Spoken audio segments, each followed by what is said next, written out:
us on the show.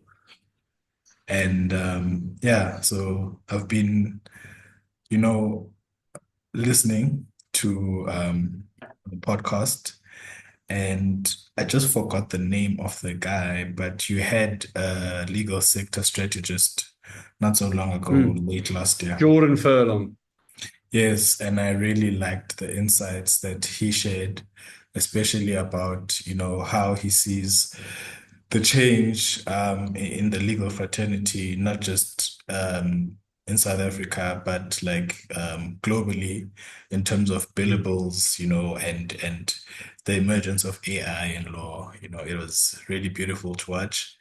And I'm quite thankful because I didn't know you. My mentor actually introduced me to, your show, because I've always wanted to stay within the legal space, but I was like, people don't really find this interesting. But at the same time, I felt like there's a lot that we can learn. There's a lot to share. Can do a Mm. lot to empower each other, and I try to, Yes. do that each day. So thank you. And yeah, I'd like to welcome our listeners to the show. Today, we have a very special guest by the name of Rob Green, the host of Legal Unicorns podcast.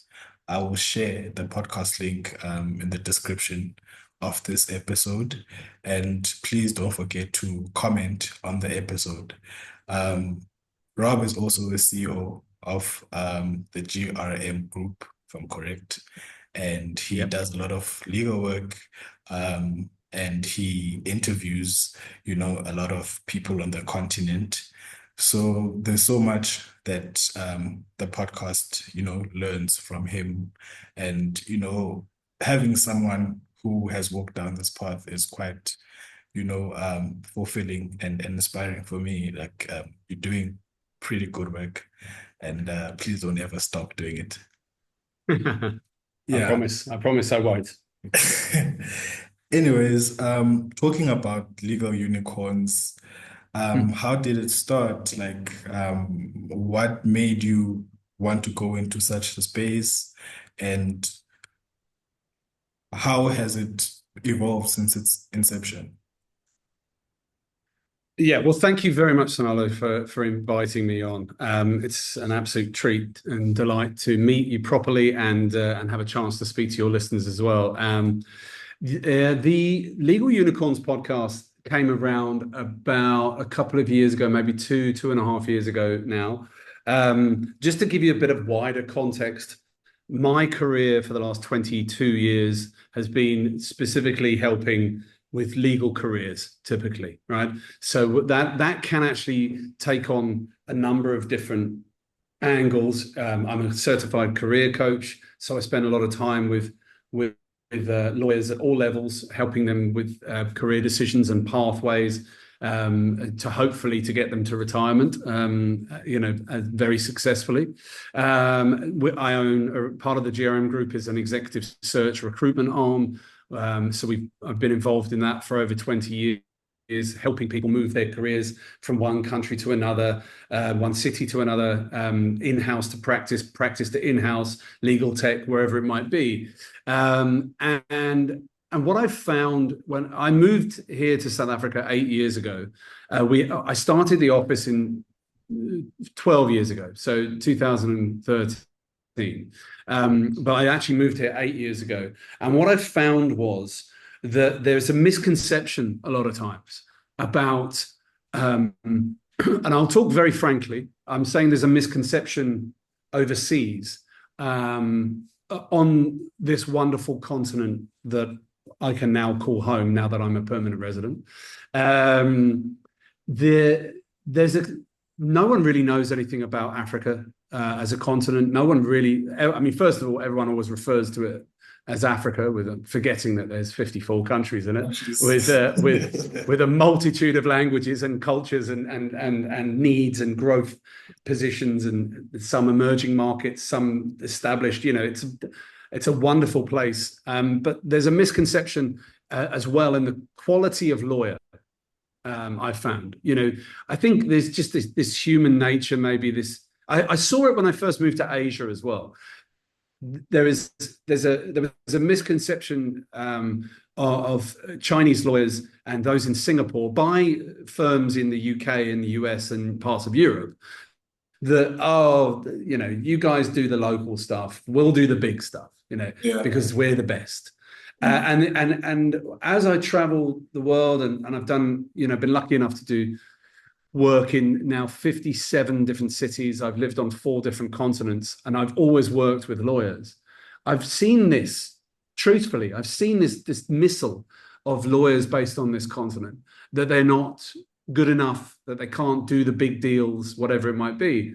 So Legal Unicorns was a chance for me, and I thought, I'm gonna showcase African lawyers, and largely a lot of them, as you've seen from my guests, have been based in South Africa, but also Botswana, Namibia, Kenya, and Egypt, and further afield, to really have a chance for them to tell their story, for them to sit there and say, this is my journey, and this is how I've got to it. And for people maybe overseas to realize, you know, there's some damn good lawyers in this continent and in this Yeah. country alone, that can very much compete with those that charge about 8 times more out of London.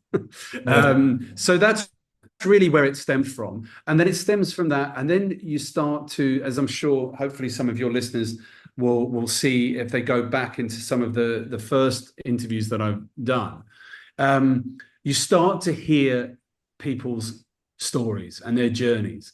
And specifically as a foreigner who's made South Africa his home, for me to really hear somebody like, and she won't mind me saying, because she's a friend as well as a client, but someone like Nikita Lala, who's a former ENS partner and is now chief executive of LNP Attorneys. To hear her journey as a woman of color in the law in apartheid South Africa, the stuff that she had to put up with, the things that she was told, the things that were whispered to her in corridors, you know, it's remarkable. It's inspiring. There's no other word. I mean, I know that inspiration and inspiring is an overused term, but when you hear, we all have our challenges, like you do, I do, you know, at various stages of our lives. But to hear those stories, or sorry, the name of the guest escapes me at the moment. But the one lady who told me about the fact that she fell pregnant with twins first week of university studying law.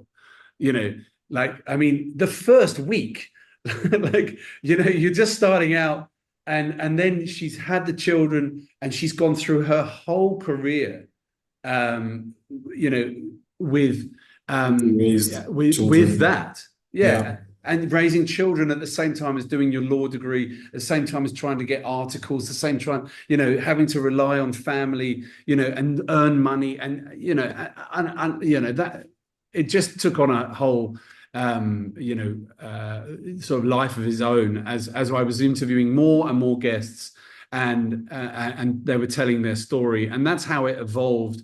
And you know, we did really well in the first year in terms of the number of downloads, and it just continued to grow. And now you asked about how it's evolved. Now what and this is a natural evolving. This is not, you know, yourself with your own wonderful podcast. You start with a plan, and then, you know, you get different guests, and it starts to take a shape, and really just depending on what the listeners would like. You can't dictate where it goes. Yeah. Exactly. You sort of respond to what the listeners are saying and the comments that you're getting. And what I realized is that there was a lot of interest from listeners to hear from people overseas that are doing different things within the law that are going to affect the law. So you mentioned just before we started about the interview I did with Jordan Furlong, who is a New York-based but Canadian by birth, but New York-based law sector forecaster and analyst. You know, and I would ask you, please put that link in your show notes if you can, because I think every aspiring lawyer, every training lawyer, existing lawyer, every partner, every GC needs to listen to what Jordan was saying. I think, you said you listened to it. I mean, you'll notice that I'm talking a lot at the moment, but on that I didn't say a word because it was just Yes. so it was just so fascinating to listen to him Yeah. as he was saying categorically, this is how AI is going to affect how law is delivered. This is what effect it will have on candidate attorneys or trainees. This is what effect it will have on their profession, and that for me was just utterly fascinating. And I've taken that a lot into the strategy work and that kind of thing. So sorry, I know I've been rambling on, but where it will go next is probably a lot more into that. We'll continue to shine a light on young African legal talent across the continent, and look at the way that they're developing their careers. But at the same time, we'll have interviews with the likes of Jordan. I also did something with Douglas Wood, who had some incredible insight into how to build multi-million-dollar books of business, which anyone in practice is looking to do. And then also in February, I'm going to be interviewing Rohan Bilamoria, who's coming over here from Australia, and he's started the Law Ninjas Club, which is global network and community of in-house and practice lawyers, and just talk to these people about how they are affecting the industry and how people can get together. So yeah, sorry, that was a long-winded answer Yes. for how it's evolved. No, you're the guest, so you have to feel at home Thank you. and share your insights. Talking about how I've seen how you've taken an international approach in getting people, from every part of the world to feature on the podcast. For instance, with the New York-based legal strategist that you had on the show, and I absolutely loved that show. And we are all part of this international community. Yeah, Um, I'm interested to know, for instance, because different jurisdictions have different challenges, and one of the yeah, challenges that we have, for instance, in South Africa, is that there isn't a lot of people struggle, for instance, to get into the field. So you get someone who will study for the 4 years, and then when they're supposed to get like articles, they really struggle. And like you said, there are many things that one can do in law. And with those people who find themselves in such a position, with your experience, having being involved in career coaching and yeah. assisting people with careers, what can you say to those people who feel very hopeless after having invested a lot of time in studying and getting their degrees? It's such a good question, and I'm just writing some notes down there because I don't want to forget. I think it's such a good question, and I'm pleased you asked it. It's whenever anybody works with me, whether you're interviewing me for a podcast or whether you work with me in the future with your career, or if anyone contacts me ever, you're going to get absolute, complete, and utter honesty. You can blame my mother for that. She brought me up to be honest at all times, and I'm sure it's been it's got me into trouble in the past. But the industry here, let's deal with South Africa specifically, because each continent and country that we work in has slightly different challenges. But if I can speak about South Africa, for instance, right now, this is an incredible industry, law, but it has its challenges. And if we were to draw a spider diagram, it would be a spider with about 15 legs. And you as a young professional have to navigate a lot of those challenges. One, let's go back a step, because you talked about those that are feeling helpless, that have perhaps studied law and haven't managed to get articles, or and some of the work that I was, funnily enough, talking about with my colleague this morning is those that get through articles, finish it, and then don't get kept on and can't get a job after that. Let's look at the numbers.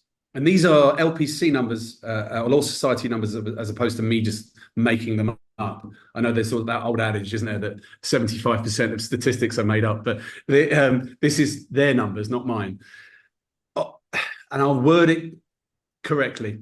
Every single year in South Africa, there are 5,000 people leaving an education facility with some sort of legal qualification. That's not to say a law degree, it's not to say a master's, some sort of legal qualification. There are only 1,000 CA positions in the country. So every year, and no offense to the universities, because some of them are doing great work, they are producing students who are on a hiding to nothing, as it were, as they would say in the UK, because they're not preparing them for a workforce that doesn't need them. You've also got, if you then take into consideration the industry, the numbers again are on the website. I think on the LPC website, is it 12 law firms with 100 or more people, and only 50 with over 50 people or something like that. The numbers are very small. I'd have to double check the website. But the bulk of the industry here is made up of 1 person, 2 person, 3 person, 4 person, 5 person shops across the continent, across the country, sorry. Yeah. So, 30,000 or almost 31,000 registered attorneys, 15,500 law firms. Yeah. It's the most splintered market I've ever worked in. We're talking about a 2-to-1 ratio. If you look at London, for instance, I think it's 14 lawyers to every 1 firm. So there's opportunities in big cities that are not afforded here. And there's a heavy reliance on the big 5, Webbers and CDH and Bowmans and those guys. And, there's a lot of pressure on the firms, because there's about 10,000 people applying for the CA role. So anyone like yourself who's managed to get in, well done to you.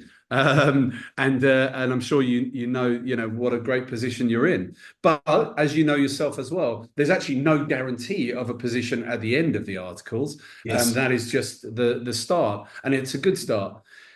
What I say to these people, and whether they're struggling to get articles or whether they are struggling to get outside of, struggling to get a job after, being let go, of which there are thousands, and we've done lots of career coaching and things like that, is everybody's individual. So I have to often, when I go to the universities, for instance, we have to talk like a sweeping statement. There'll be 150 students there, and I'm like, I know you're all different, but you've got a law degree now opens the door for so many different possibilities, more than there's ever been before. And I promise you that. And you can take my grey hairs as a guy that knows what he's talking about. I've, like I said before, I've lived on 4 continents. I've made 4 continents my home. I've built a life. I've always worked with lawyers. I've worked in 57 cities, 56, 57 cities across the world now. I know what I'm talking about. The law degree used to be articles, and then your jobs were in-house, practice, perhaps academia, perhaps research or journalism. That was really your choices. Now, in the world we live in 2025, you can do anything with a law degree, because I can tell you now, a law degree is still one of the hardest degrees to get. I don't need to tell you that, because you've done one. True. You have to be clever. You have to be intelligent. You have to be smart. You have to be able to decipher information and put it into research projects. There's so much you have to learn about the law, when you're doing law. When you do articles, you're really busy readying yourself for the world of business. I mean, yourself, I don't need to tell you or any of your listeners, what you learned in university was the theory, the law, as it were. Yeah. When you step into Weber Wenzel or you step into Bowman's or wherever it is, you're learning how to be a businessman. You're learning how to adapt what you've learned and what it means from a commercial perspective. And students these days, and those who've got articles and didn't get kept on, look further afield than just being a lawyer. You've got a massive growth in alternative legal services. So you've got the likes of Radiant and Murray and others that are growing and expanding here in South Africa and across the continent. So if that's more of a legal advisory role. you've got research, academia, you've got journalism, you've got business in general, right? Most of the people that I do business with have got law degrees. They know how to Yeah. do a contract. They know when they're doing a merger or an acquisition, or they're getting involved in my business. They know how to read a contract. For me, if I went back now, I'd probably study law just because I want to do business. So and then you look at a business like ours, for instance, and so we have, including my colleague who started this morning, we have 5 attorneys on staff, or 5 ex-attorneys on staff, and we do executive search, recruitment, strategic management consulting for small law firms, career coaching, marketing and events, publishing, podcasting.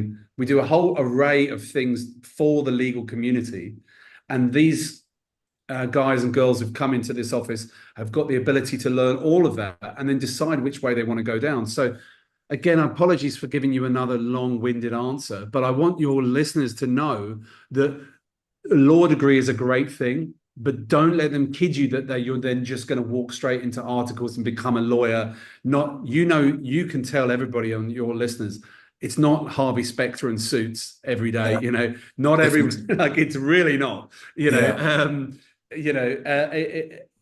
But the law degree sets you up to be a business person. It sets you up, whatever industry you go into, could be energy, renewable energy, sports, entertainment, could be anything. But think further afield than just being a lawyer is what a I would tell lawyer them. in the Yeah, traditional sense of, practice. And you yeah, raised something quite important by saying that university doesn't prepare you for the working world, and it's yeah, something that I had to, or that I experienced, the harsh, I'd call it a harsh transition, where you think you know everything about law until you are instructed to do something like, and you then yeah. realize that you don't know anything, and it Well, brings I mean, yeah, but don't forget. Sorry, just going to interject there. I mean, the one thing that you're learning probably at the great firm that you're at, and what most lawyers have to click into very quickly when they're a candidate attorney, is they don't need you to recite the law. They need you to very quickly adapt it to their business and what it means for them going forward. And it's that ability that you learn to go, right now, what does this mean from a commercial perspective? yeah, That is what you're learning, and that's fantastic. yeah. And speaking about the challenges that are faced by, the fraternity being able to take on people as candidates, you refer to the numbers, for instance, the number of firms that can take on candidate attorneys and so on. What do you think, does AI pose any, challenge of Yeah. actually worsening this? Yeah, it does, but it's not the only challenge. And I'm gonna say something now that I think, and I will caveat it, but I think is going to be relatively contentious and something that you and I might disagree on, but that's absolutely fine. It's the art of conversation. And I'll get onto the AI bit in a minute. But there was something that popped up last year that you will have been very conscious of, I'm sure, and many of your listeners will be as well. And that was the minimum wage for candidate attorneys. Yeah, I remember that. Right. Now, I'm gonna give you some context. I am my politics from when it comes to finances are right of center. And I mean that, I'm not over there and I'm not over there. Right of center. I am a capitalist. I've lived in London, Hong Kong. I've done business in New York. I know what capitalism is all about, and I know the benefits of it, but I also know the downside. And by downside, my dad was a trade unionist, right? So I grew up in a household that was very far left, power to the people. So Yeah, I'm kind of here, my dad very much over here. yeah, So I grew up in a socialist household. So for me, minimum wage, when an industry is, let's be honest, and I'm going to be polite here and say, making fun of people by paying them too low, the minimum wage is very good. Where it becomes, my opinion on it becomes slightly contentious, is when the bulk of the industry here is made up of one-man bands in Peter Maritzburg and in the Karoo, and the bulk of the industry isn't Webbers and Bowmans. The bulk True. of the industry is small towns who might only be able to afford to pay their CA 6,000. You start, and it might be running on a profit margin that is razor thin. You start adding an additional cost to that. The only effect is that 1,000 jobs is going to become 900, 800, 700, 600. And every year it's going to go down. So as much as the left side of me says, yes, get in, I think commercially, and we're talking to lawyers who are becoming commercial business people, be careful with what that means for the bulk of the industry. The big firms can afford it. They're paying more than the minimum wage anyway. But if the business is only making 8,000 Rand in profit a month and you want to take up half of that in a CA who might not work, you're not gonna hire them. So be careful. That's one challenge. The AI question is a very good one, because obviously we're just finding AI, aren't we? I think AI, I think it's wonderful. I've told we here at GRM, everyone is actually targeted on doing an AI training course every month. So every year, everyone will do 12 courses on AI. And it's impacting at every aspect of our business. And I think personally, and this is going to show my age here, so don't laugh, but I'm 48, so I'm old enough to. I was a student when the internet came out. Now that freaks some people out, because they're like, "What? Surely the internet's been around forever." It hasn't. So Yeah. I remember the power of the internet, the World Wide Web, coming out, and the impact it had on everybody's work. I mean, I started working when people didn't have email. You still phoned. People still smoked at their desk as well, by the way. If you want to, you want to see how quickly the world has moved on. I think the AI impact is that times 1,000.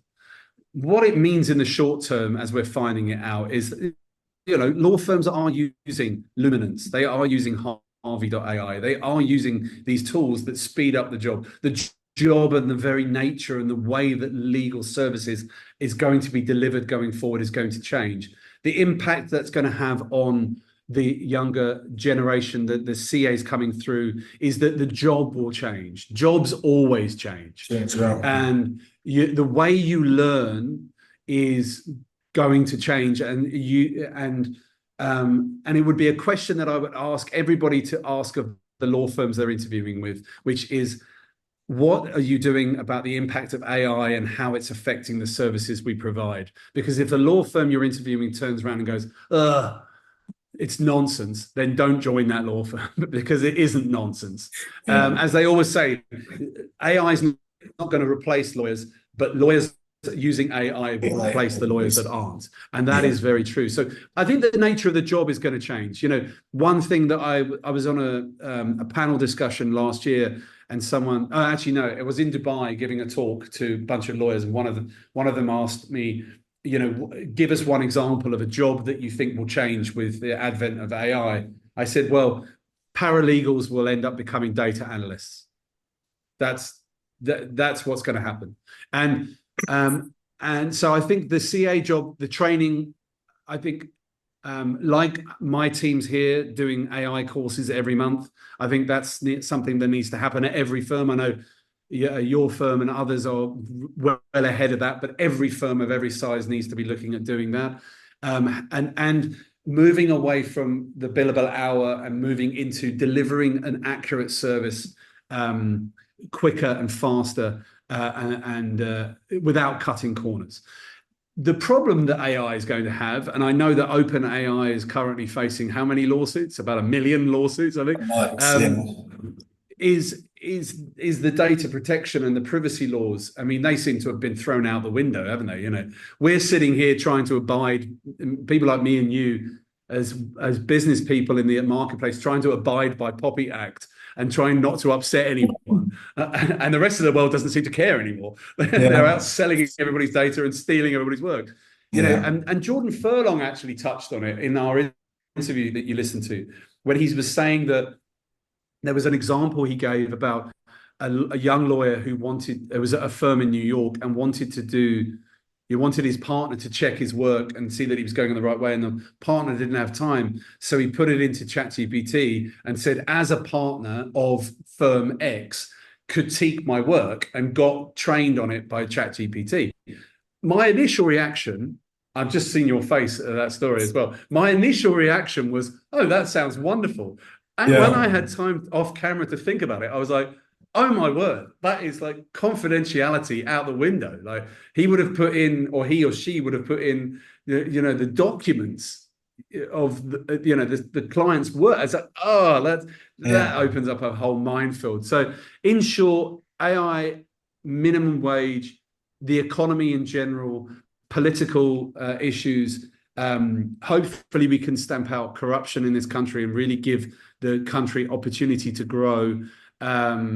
There's a lot of legs on that spider that are affecting the young lawyer entering the workforce. But I think AI is only going to be a good thing. And where you guys, those of you in your 20s that are listening to it, and those in their 40s can work together on this, especially in a law firm, is you both have a role to play. The younger generation is way more tech savvy than those in their 40s and 50s and knows where to look for things, right? Yeah. And how to and it becomes more natural. But those in their 40s and 50s know what to ask it. And most importantly, they know what to do with the information because they've been through it 100 times They've before. had the So experience. yeah. So together, I've said this to lawyers as well. I was up in Joburg recently and I said to a bunch of partners of a firm that I will remain nameless. I said, what are you scared about? This is your industry. Like Yeah. you control it. So you tell AI what you want it to tell it and get it to do what you need to do it. I said it's made for our generation because we know what to do with the information and how to implement it. So I'm very excited about what AI can do for you. I think in the short term, there is a fear that it's going to dry up the number of opportunities. But with that, I would say no way. And I will give you two quick examples of industries that have embraced technology and seen their revenues and their job opportunities go through them to the moon. One is investment banking, the other is recruitment. Investment banking, as anyone who's watched, is it The Big Short? I think the movie will know that Morgan Stanley in the 1970s was 100 people, right? Morgan Yeah. Stanley today, 350,000 employees, I think. Goldman Sachs, 250,000. Bank of America, 750,000. They've become small banks. They've become behemoths in the world of recruiting and careers, and everyone's making trillions of dollars and they're doing really, really well, right? Why? Because they've embraced every bit of technology that they can get their hands on. They've developed their own technology. They've embraced technology. If this can make money faster and quicker, then they've done it. And it hasn't, it's changed jobs. You've no longer got the traders on the trading floor screaming and shouting at each other, writing their deals on a paper slip. It's now computerized, but Yes. jobs do change, and they've gone like this with the advent of technology. And the other industry was recruitment, something obviously very close to my heart. I can tell you a little anecdote, and this is true. This is a true story. Yeah. So when I left London, I moved to the Cayman Islands. As I'm sure everyone's aware, that's listening to this, is a tax-free jurisdiction in the Caribbean. And I was there, and I was recruiting lawyers for the offshore world. I was in the gym, watching the screen, watching Bloomberg, and on there came, and this is 2005, 2006. On there came the former CEO of LinkedIn, a guy called Jeff Weiner, and he said in the camera, as I'm watching it, said, we are on a mission to put every recruitment agency out of business. Wow. Now, you didn't do that, Jeff. Fast forward 20 years, that industry is now an over $1 trillion industry. It's one of the top industries revenue-wise globally. There's more jobs in recruitment and executive search now than there's ever been. There's more agencies than there's ever been. It's absolutely expanded. Why? Because we took Jeff's technology and we made it our own. And Yeah. that is exactly, those are two examples of what all of you lawyers have to do. Take the technology and make it your own. It is your industry, and just do bigger, better, and more brilliant things. Also, just on that note with AI as well, it levels the playing field, right? You know, with AI and the right tech tools, you should be able to compete with the big firms. You should be. Everyone's got to. You should be able to compete with firms overseas. You should. If lawyers get ambitious, there's no stopping what can be done. And I think that means that fees do not have to come down. Yeah. You just have to get to the solution quicker. So sorry, it's something I'm very passionate about, obviously, and I think it's people are worried, but they shouldn't be. They should embrace it. There's a recent judgment. I think it was handed down a month ago, or earlier on this month, which speaks about, the use of AI in drafting. I haven't had an opportunity to read it in detail, but from news articles and certain individuals insight on that judgment, which basically deals with the use of AI and in your Yeah, legal drafting. So there had been a case where someone used AI to draft a legal document, a court document. So yeah, sometimes I am an advocate for AI in the law. I believe that it streamlines and it promotes a lot of efficiency, and it can really assist us. And as you said, AI won't replace lawyers, but lawyers that use AI will replace lawyers that don't.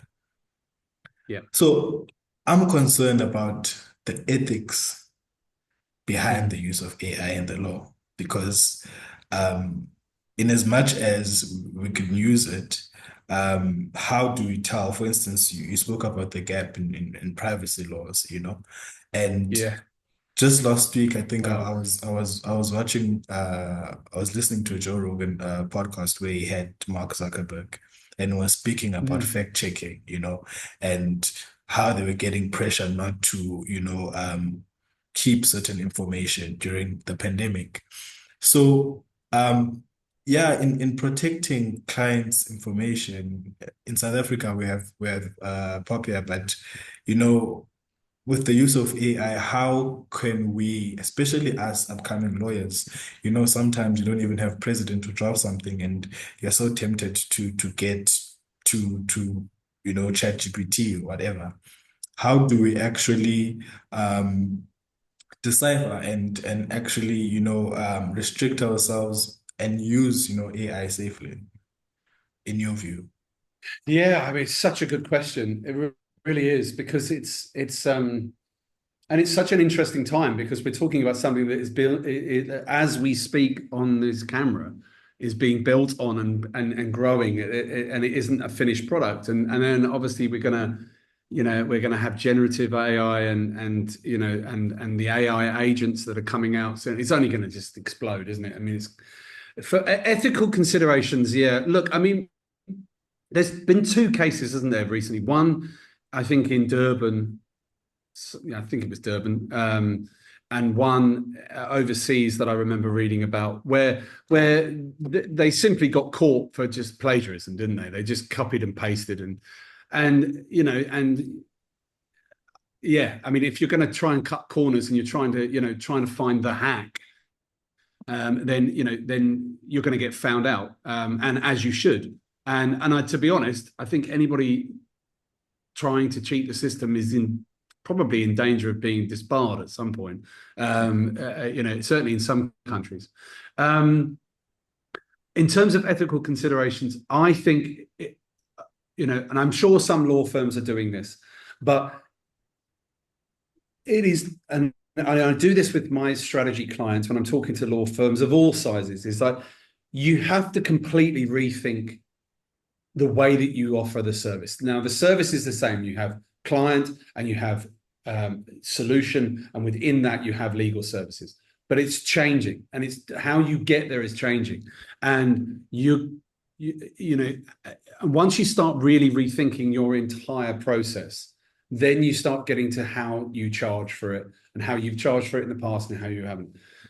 Where I'm going to with this is some firms, I'm not saying yours and I'm certainly not going to mention any names, but some firms are so driven and structured by the fees that they charge and hitting financial targets that that it filters down to even the junior lawyers who really should be given time and space to decipher what is right and what is wrong, use ChatGPT or Perplexity, but also use LexisNexis and Thomson Reuters and other tools that are available. And if the law firm still has a library, a physical library, go through that, but they're often these days they're not given that time. So it becomes a race.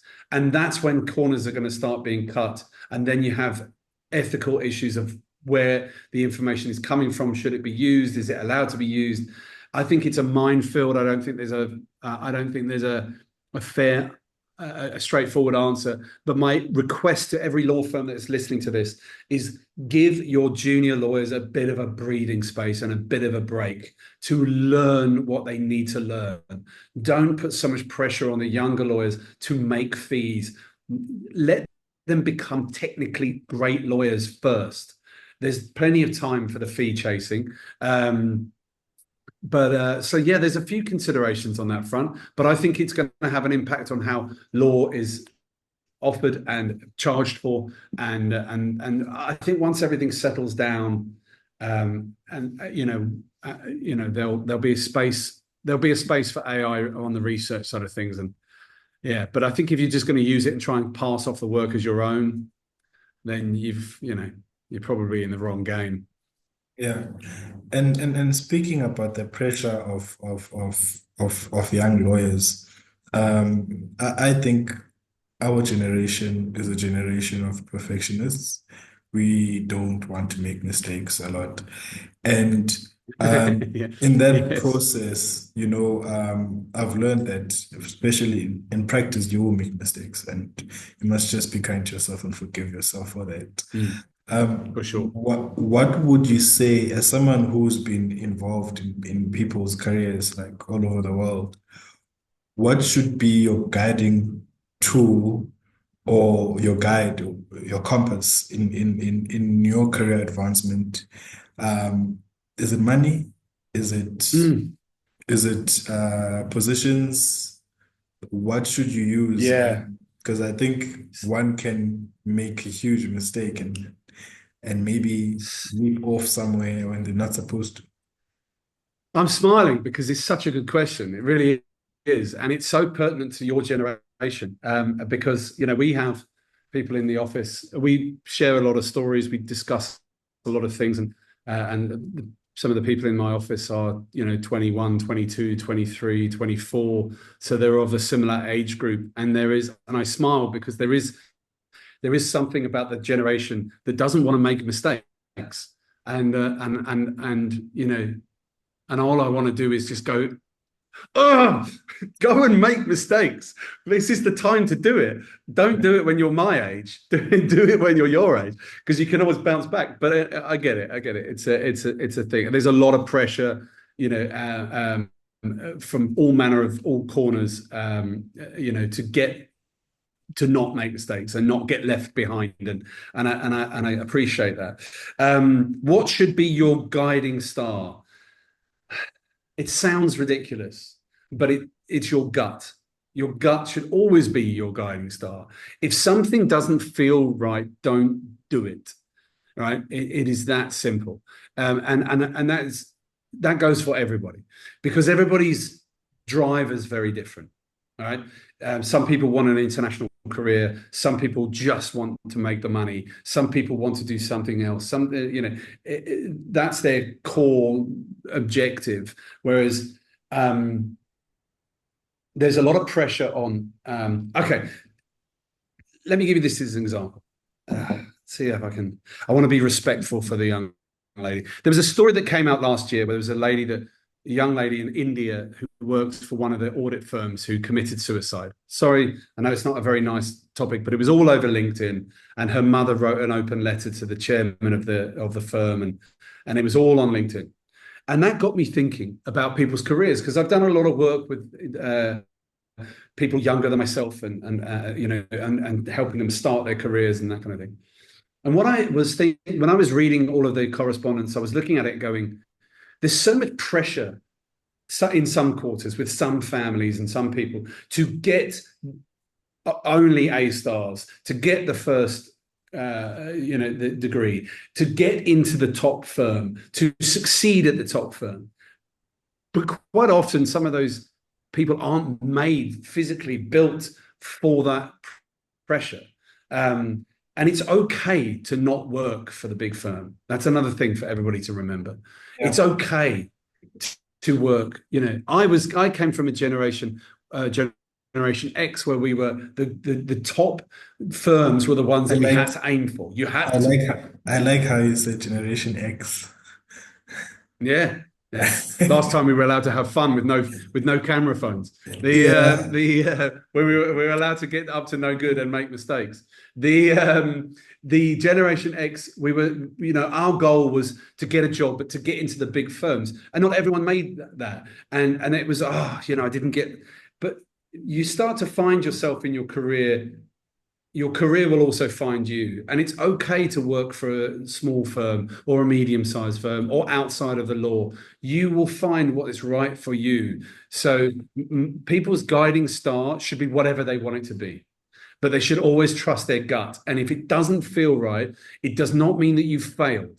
It just means that that environment or that firm is not for you. I've got plenty of friends who work in investment banking. They don't all work for Goldman Sachs. You can't kill yourself and beat yourself up if you don't work for the top brand. So for everyone out there, trust your gut, go with what feels right to you. Don't be driven by your ego. Some of your firms will work at Weber Wentzel and Cliff Decker. Some of them will work for much smaller companies. It is all fine. As long as you're smiling, as long as you're making some money to pay the bills, everybody's doing the same thing. And you just don't know where your career is going to go, right? I mean, I didn't get the job at the big firm. I didn't work for Coca-Cola in London. And my guiding star was that I wanted an international career and I wanted to travel. So I was brave, and I left a 1,000 person company in the UK and joined a 3-person shop in the middle of the Caribbean Sea. And from there I went to America, and then I went to Hong Kong, and then now I find myself in wonderful Cape Town. But it's be guided by your gut, not by what other people are doing. And I totally went off script. So I'm sorry for I'm looking at your questions. I'm trying to prepare myself, but please ask me anything. I'm really sorry about that. But the podcast is very intentional about empowering the next generation of lawyers. As the host, I'm learning in the process. I don't have the answers, and that's why I find it important to call people like you who've walked the road and who've seen many things in the profession, not just in South Africa, but internationally.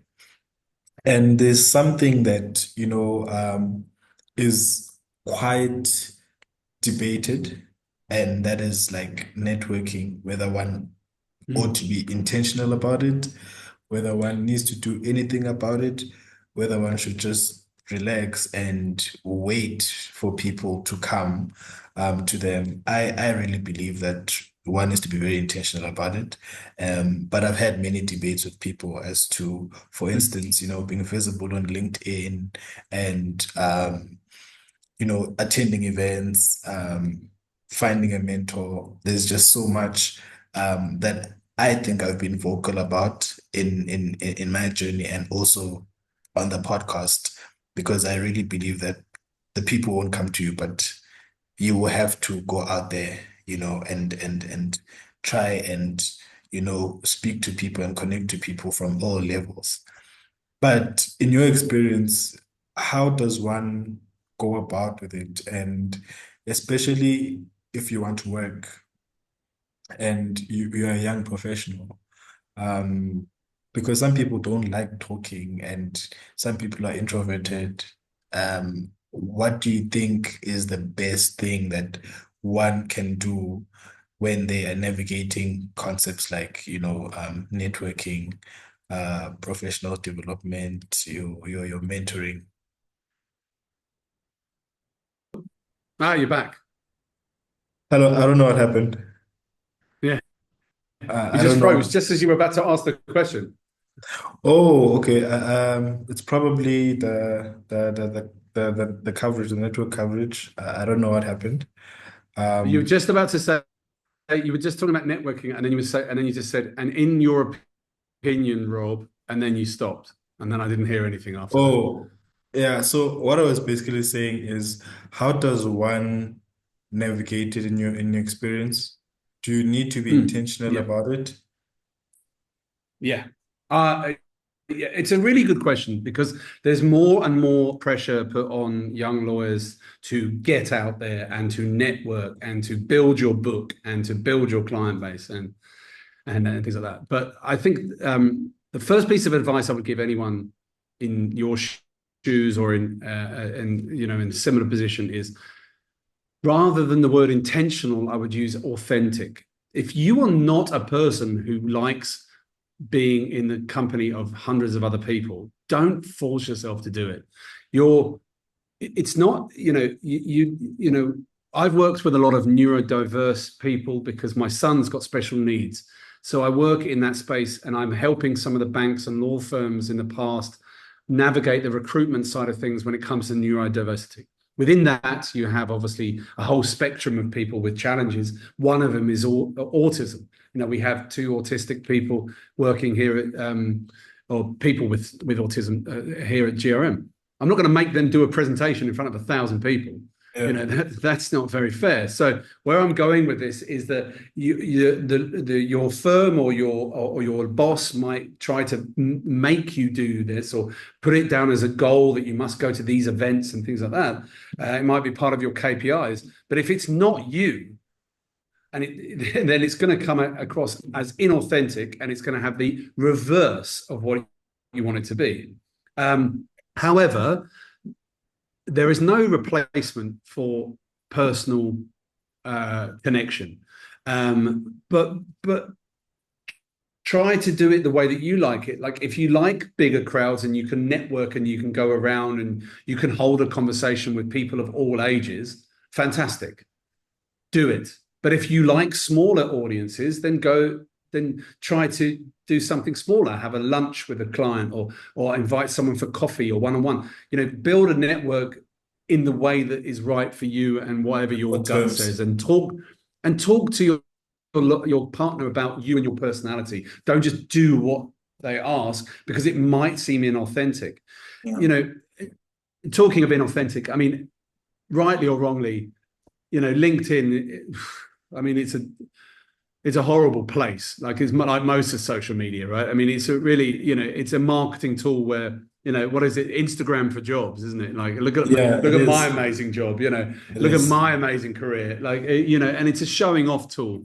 But it no doubt has as part of your plethora or myriad of marketing tools, a good LinkedIn profile with keywords that you can be found is good. It's Yeah. very good. I mean, I like your LinkedIn profile. You've got in there the work you're doing and as well as the hosting of the podcast. Excellent. Nice. Very simple. Tells me what you do. Like it. Very classy. Very good. Nice one. But Thank some you. people don't do anything. They don't even put a picture up of themselves. So it's not going to get you a job. It's not going to win you a client, but it will be part of your marketing sphere and your Yeah. tools. So put it in there and do it. But I think when it comes to networking, it's not easy. Anybody that sends in a candidate attorney to a group of grizzled old general counsels who've been around for 100 years. I mean, they're just sending the lamb to the slaughter, aren't they? I Yeah. mean, you know, I think I think it's got to be targeted. It's got to be right, and you know, and and I don't know. Think longer term. Think longer term as well. See if the firms you work with can think longer term. And what I mean by that is, our executive search firm typically only recruits partners and senior lawyers, right, for our clients. But that doesn't mean that we neglect the candidate attorneys and the newly qualified. Yeah. We can't help them get a job, but we'll do podcasts, we'll do information guides, we'll do salary surveys, all targeted to a younger generation because they need help. And we've got a responsibility, as have you, to protect the industry and those coming through. And that's why I was so honored and delighted when you asked me to be on the podcast, because each of Thank this is giving back, isn't it? It Yeah. was an absolute honor, and thank you for inviting me, because your listeners are, looking for answers and looking for direction, and there's no hard and fast answer. There's no hack, as it were, but some of the things that we are saying on this chat will resonate with them, and they'll be able to implement that into their careers. My colleague Keresha launched a podcast recently called Inspired, and the first guest that she had on was Deborah Carmichael, who is a very famous banking and finance partner who's just rejoined ENS from Alan Overy, who've obviously left South Africa.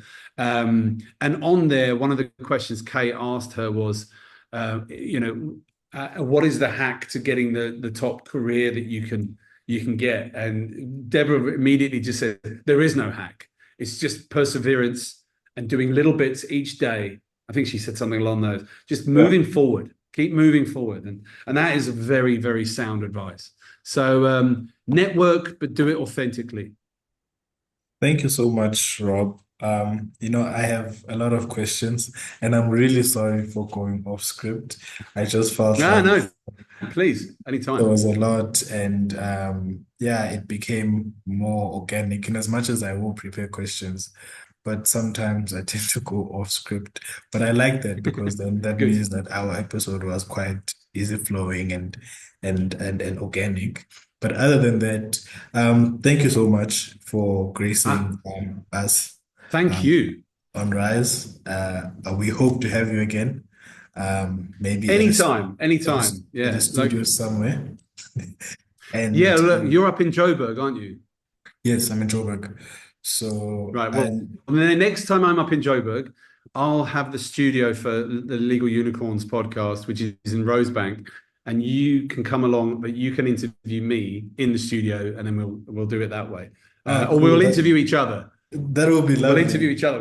We'll see if it works that way. But I will be happy to talk to you anytime. This has been a real honor. So thank you very much for the opportunity and to talk to your guests and your listeners. If there's any questions, anything, and if you indeed would like me to come back and maybe talk about other things, I'm more than happy. I'm very passionate about legal careers, and helping people. We can talk about how to make the most amount of money, how to have an overseas career. There's a Yeah. lot we can touch on. So anytime you want to chat, let me know. All right. No, thank you so much, Rob. And please Thank you. continue doing the good work. We're watching, we're listening, and yeah, we're learning Brilliant. from the great work that Thank you're you. doing. But other than that, until next time, I will share the link to Legal Unicorns for our guests, and I will keep in touch. Brilliant. Thanks very much. All right. Thank you. Take care. Yeah, cheers, man. Thanks very much for that. That was Yeah. really fun. Nice to meet you and nice to chat to you. And yeah, let me know anytime. But we'll get up in Joburg and we'll get together in the studio. Okay. I'll speak to your PA and we can arrange something. Brilliant. All Good right. man. Thanks a lot. Thanks. Cheers. Bye. Take care. Bye. Bye bye.